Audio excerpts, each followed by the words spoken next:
Ustaaz Kamaal Heebboo arda isin baatanii wareegamuu isa afaan kiyyaa miidiyaa irra haasofsiistan kana gaafa sana wareegama isaa dhoksu diinni wareegama isaa argee nutti gammadin jechuuf jaallan guyyaa guutuu lolarra oolte sa'aatii 9 haga sa'aatii 1 lolarra turanii isa awwaaluuf baasanii awwaala sana midhaasanii akka diinni argine godhuuf yoo xiqqaate haga halkan keessa sa'aatii 7 olii waraanni kun ifaa beerra ture jechuudha. Rabbiin maal isiniin jedha ummata kana? Maal isiniin jedha? Rabbi jala deemtanii rabbi jala teettanii waan hubatamuu qabu maanan gaafanne maanatti nan bilbil miidiyaan rabbaate maayyita miidiyaan rabbaate maa diina faana sirbita hoogganni naannoo sanii bilbila isaanuu kenna waan akkasiitu dubbatamaa jira adda baafanne maaf hin jenne waan nama ajaa'ibu waan nama dhibu. Harda yoo viidiyoo suuraa poolisoota gaafa sana boojinee maxxansine bifa fuula isaanii kalarii jijjiirtanii inni isa kana jettanii dubbattan ceerri haga kana caala hin jiru jechuudha. Nu ceersitanii jechuudha. Dhugaa isinitti himaan ceera guddaadha jechuudha. Mataa gadi nu qabdan hamilee nu cabsitanii jechuudha. Gaafa suurri viidiyoo diinaa dhufee kalariin jijjiirame inni kana jedhamu akka ajandaa diinni bocee maan hubanne haga ammaa sa'aatii kanaatti namni nu hubanne jira. Namni mee addanuu haa baasuu isa nuu dubbisaa jedhu jira jechuudha. Maal waan ta'u jirurraa addan baafattu ati ilaalte mul'ataa jira bar. Viidiyoo diinaa barbaasanii isa jechuun jiranii bar.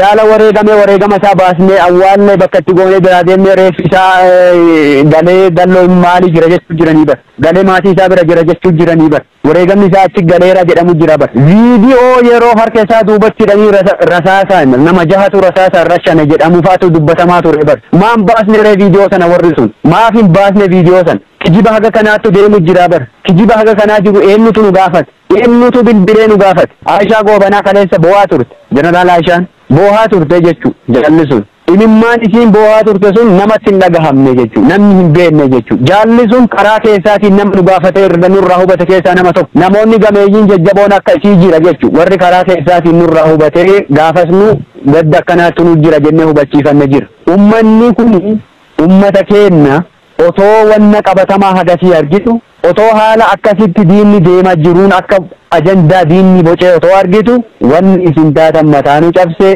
rabbii jala deemtanii wareegama Jaal Kamaal Heebboo xureessitan. Lammaffaa Kamaal Heebboo waan amantaa musliima ta'eef ajjeesanii jettan waan arsii ta'eef du'ee jettan ana amantaa kiyyan beeka eenyuyyuu fakkeessaa fi miti bar waggaa waggatti gaafa iida kabajinu suurri kiyya ka sooshaal miidiyaa irra hin jirre hin jiru fakkeessaaf maxxansaan turre bar gaafasiyyuu akka diinni ummata kana karaa amantaatiin dhaaba kana jibbisiisuuf yaalii cimaa inni godhaa ture beenna beektanu. Addi bilisummaa Oromoo amantaa kamuu maxxanfatu kamiyyuu ammoo hin jibbu kabajaan amantaa kamiifuu godhama dhaaba keessatti namni kamuu amantaa isa kaleessa mana isaatti qabu as keessatti hin qaba hin geggeeffata namni isa dhoowwu hin jiru. Fakkeessiif nu argaa fi miti ka maxxansaa turre suura sana beekta argaa turtan ture suurri miidiyaa kana guutuurra jira suura miidiyaa irra jiru kiyya otoo hin taane waraanni bilisummaa Oromoo yeroo hunda yoo inni hiriiree saffaa guutee salaatu argaa turtan jedhan maaliif kun ajandaa diinni boceen sirbuun ajandaa diinni boce faana deemuun kun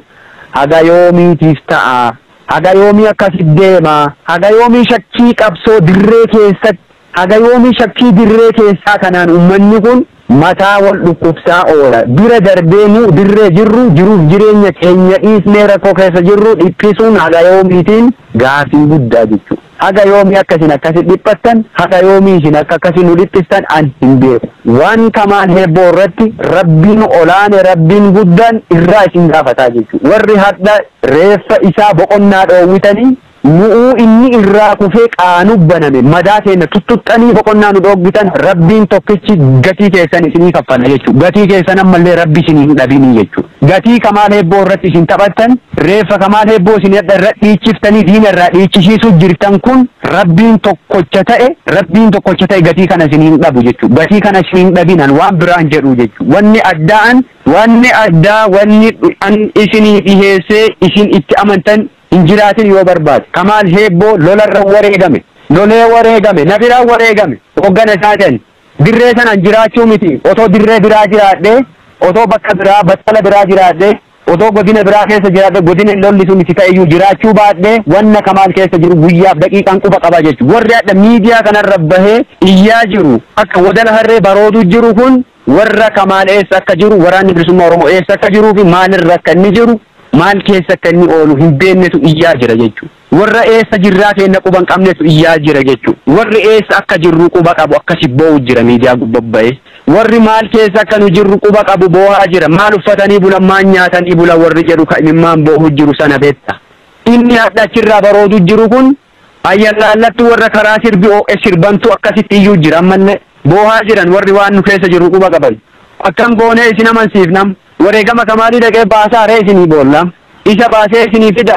Ummata kana abbaa faadha isaanii rakkisuu fi mireedha. Rakkisaa ka argattan sirbaa diina waliin. Wan biraan jiru diina gammachiistanii diinni nurra gammade wanni fidu ammoo hin jiru diin. Wanni nurra argatu tokkolleen hin jiru.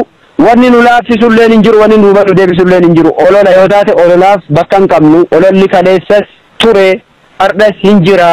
Olola bakka nama kennu miti.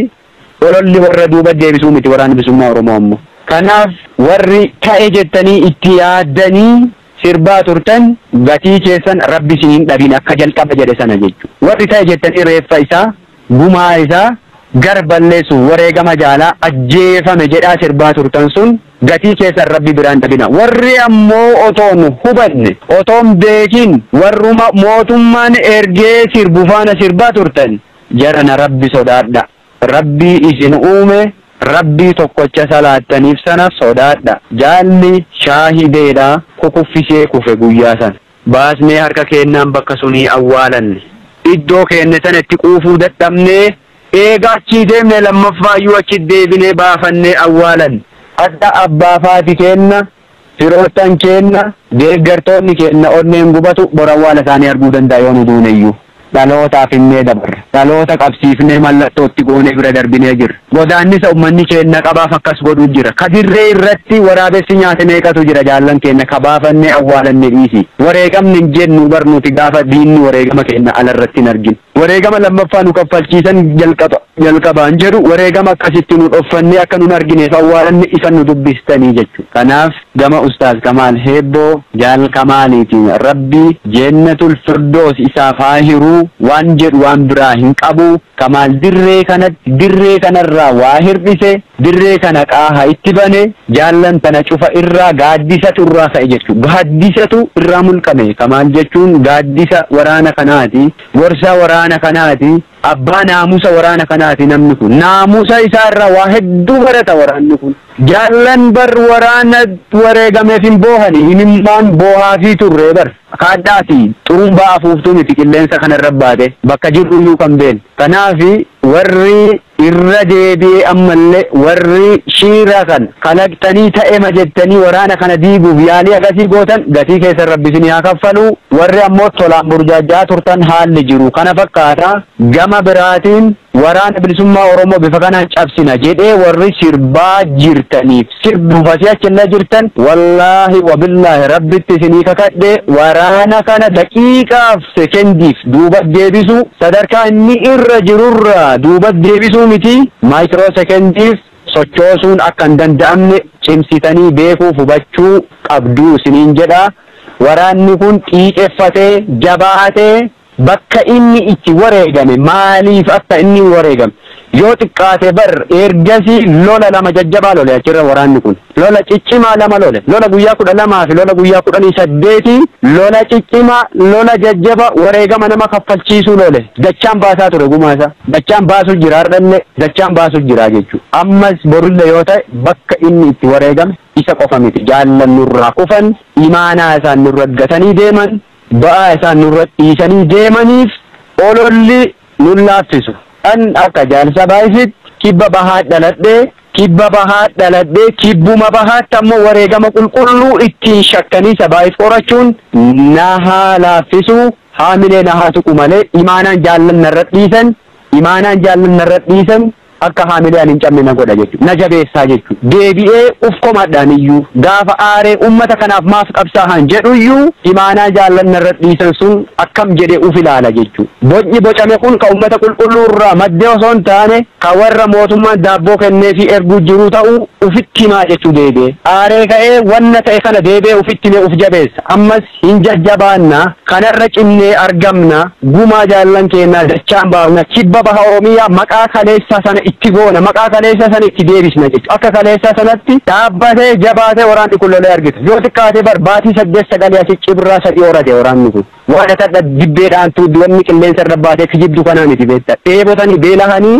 daa'ima isaa afaan qabanii daa'imman isaa afaan qabanii warri adda miidiyaa kanarra gangalatanii boohu jiran akkasii mul'absuuf yaaluu jirtan kana hubatanii boohaa jiran kun beelahanii dheebotanii waraana kana hidhachiisanii jabeessanii bar sadarkaa kana biraan gahanii sadarkaa kana caalaa immoo jabeessuuf xiiqeffatanii hojjetaa jirani biyya keessaa falaan irratti hojjechuu jirani jechuudha jabeessaa jiran jabaataa jira waraanni. Ayyee gaaffii keenya gara goolabaatti geessineerra mee gama tokkummaa uummata Oromoo akkasumas tokkummaa qabsoo Oromootiin wal qabsiistanii uummanni Oromoo haala hundumaa diddaa qabsoo keessatti geggeessaa jiru hidhannoo tumsuun wal qabatee haalota tokko irratti waan gabaabaa nuu jedhaati. Ayyee gaaffii keenya goolamnayyee. Gama tokkummaa uummata Oromootiin inuyyuu yoo duubanna deebisuu baate dhimma wareegama Ustaaz Kamaal Hebboo biratti waan tokkummaa uummata Oromoo sharafu hedduutu ka'aa ture jechuudha. Wallaggatti ajjeese, Ebalutu ajjeese, Harargeetti achi keessa du'e, Arsiitu maanii ta'e, Jinnitu akkana ta'e,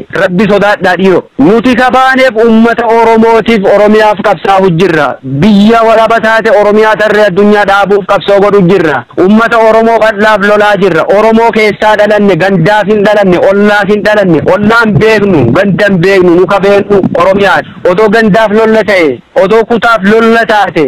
Maal gooti ijoolleen Arsii iddoo biraati. Maal gooti ijoolleen Shawaa ijoolleen giddu galeessa Arsii irra maaf loltee wareegamti. Ijoolleen Arsii maaliif Wallagga irra loltee wareegamti. Ijoolleen Harargee maaliif Boorana irra loltee wareegamti. Ijoolleen Gujii maaliif Arsii irra loltee wareegamti. Maaf wareegamu jiru.